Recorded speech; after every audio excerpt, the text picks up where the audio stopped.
Hey, what's up guys? Welcome back to another video. Boozor here. Today's video we're just going to be talking about the fusion and my quick thoughts and how I will be approaching the fusion myself. Maybe I can offer you guys some tips that you guys didn't think about. Yeah, let's jump right into it.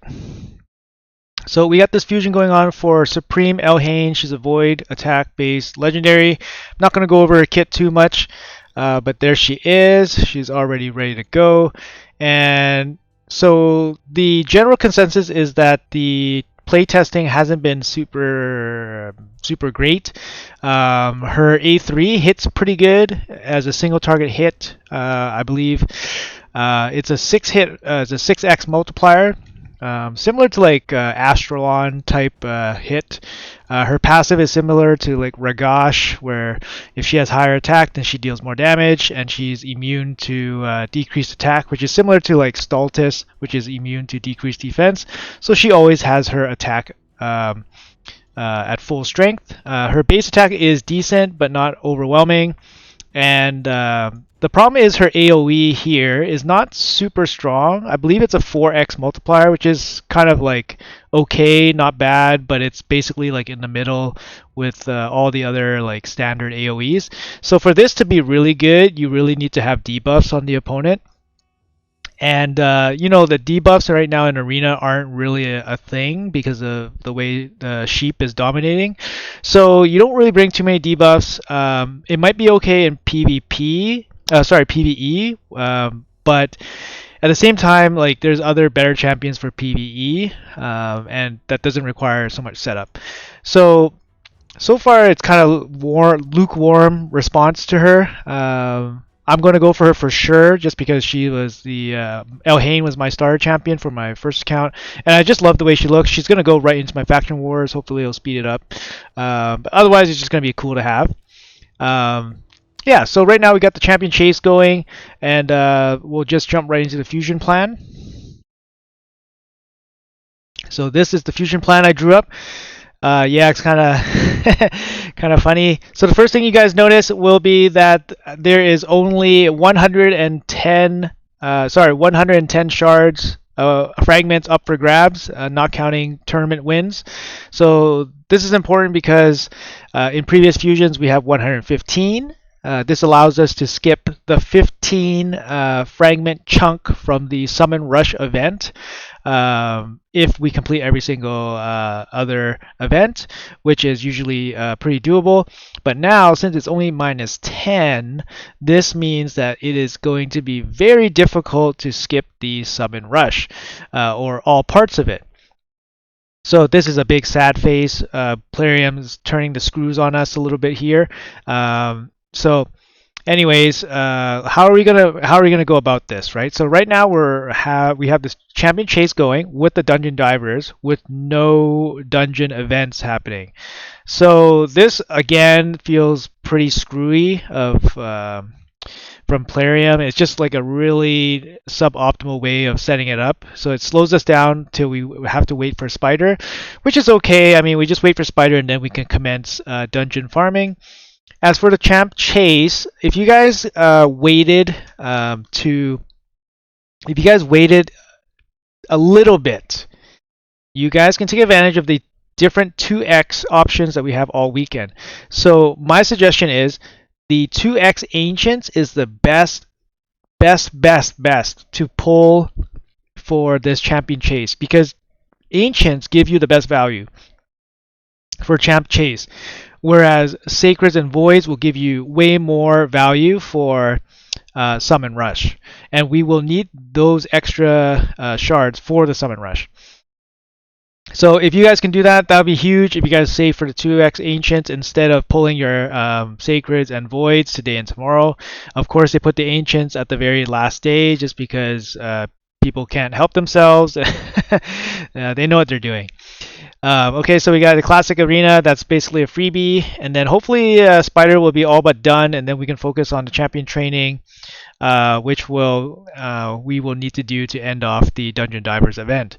It's not optimal to be doing training during dungeon divers, but what can you do? After Dungeon Diver end, Dragon Tournament will start, and you can hopefully finish off champion training with food farming with your Dragon Tournament. While this is happening, an artifact enhancement event will be live. These events have been getting more and more expensive, so it might be something that you need to really manage properly. If you guys have no silver right now, it's going to be really hard for you guys to get enough silver to do all 3 artifact enhancement events. So not only are the thresholds higher, they put 3 of them in this fusion.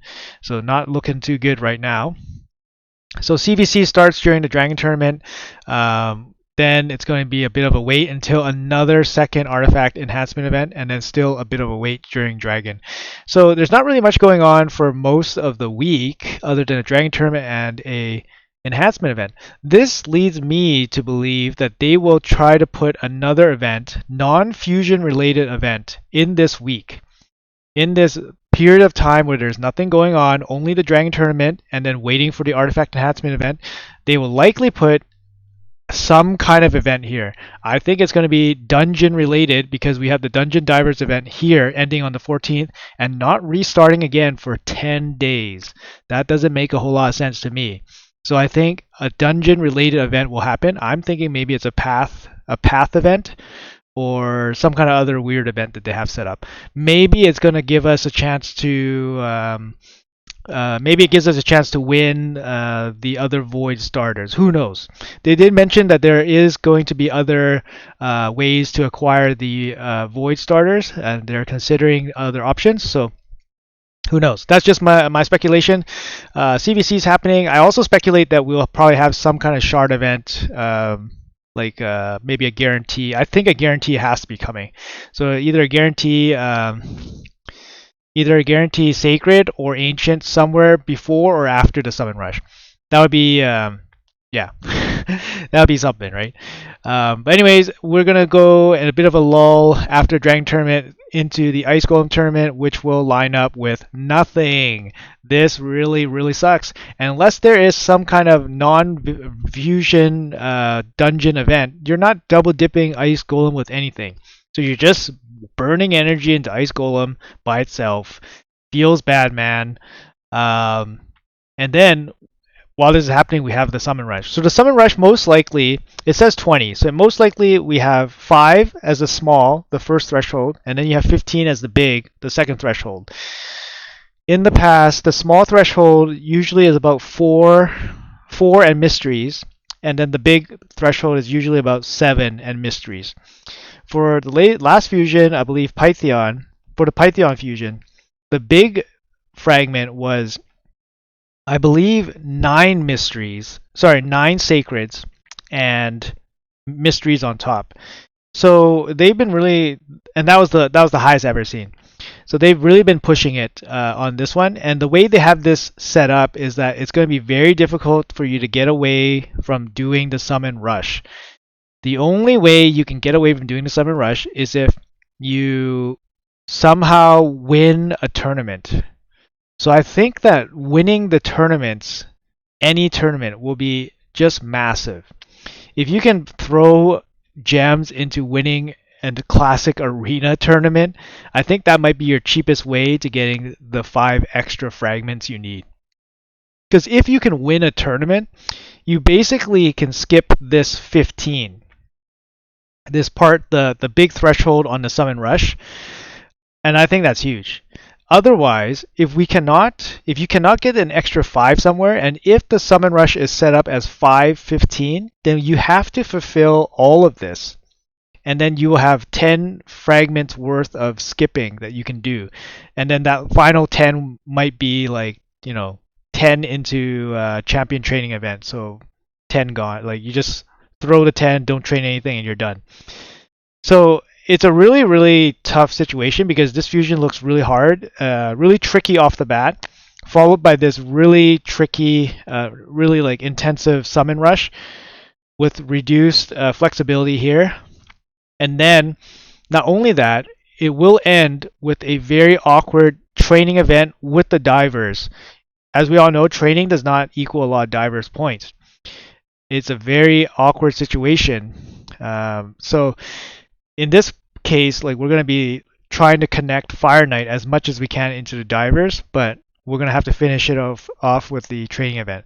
So like pair that with a 3 artifact enhancement event, this fusion looks insanely quite difficult. Is she worth it? You know, her nuking capabilities is similar to like maybe Ethos. I say she's probably worse because Ethos has AoE, and extra turn mechanic, and a higher base attack. So she's worse than Ethos. You know, based on her ability, she needs 11 books. If you're an early mid game account, you probably don't have 11 books to spare into like a generic nuker that doesn't really bring much else to like clan boss or anywhere else, Hydra or anything. So it's going to be a hard sell for early game, and it's definitely a hard sell for late game just because late game doesn't need this level of nuker. That's worse than like Ethos, which is considered like mid tier nowadays in terms of like late game nuking champions. So I mean, she's going to be likely a faction war DPS for faction wars or Vault Guardian for most people. She is a fragment summon, so you can hold on to her and summon her whenever you want, which is kind of nice. That might be where her value lies. And it's a chance to pick up a Void Legendary. It's not often we get a Void Legendary, so and it kind of makes sense that Plarium will make it difficult for us to acquire. With that being said, if you're brand new to the game and this is your first fusion, you're definitely passing, just because these requirements you cannot reach. If you're mid game, you're probably passing, just because of the intensive shards, as well as probably the high energy expenditure throughout this, because you're spending energy by itself just for this ice golem with no double dipping anywhere. You're starting off the Fire Knight with also just spending energy. So this, I don't know, 5 days, you're just spending energy just on these events without any extra double dipping into other events, unless there's some mystery event here, which I feel there might be. But there's going to be a lot of energy spent at the end as well. So, you know, at least it's a fragment. That's probably the only good thing about this. From footage that I've seen, I don't think she's super good, and I don't think she's going to be able to change any kind of, you know, arena environment. She's not particularly strong in PvE content. So, you know, I'm going to go for it just because I have the resources to. But should you go for it, you know, you're going to have to make that call. But if you're able to, I always recommend to get them. You never know what's going to happen with them in the future. I find it very unlikely that they will buff this champion in the future or rework it, just because she's like fusion, she's a starter. Why make her so much better than the other 3? That kind of idea. So yeah, it's gonna be a low chance of that happening. But yeah. Anyways, hope you guys enjoyed the video. Have a great weekend. Good luck on the fusion if you guys are going for it. Good luck on your shards. And yeah, I'll see you guys in the next one. Bye bye.